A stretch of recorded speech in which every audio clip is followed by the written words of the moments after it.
Бүгінгі күні Россия Федерациясынан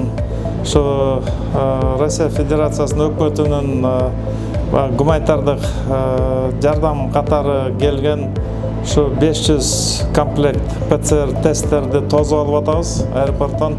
Бұл 50 мың жанақында лабораториялық тастықтауға керектелүүчү тесттерді алдық.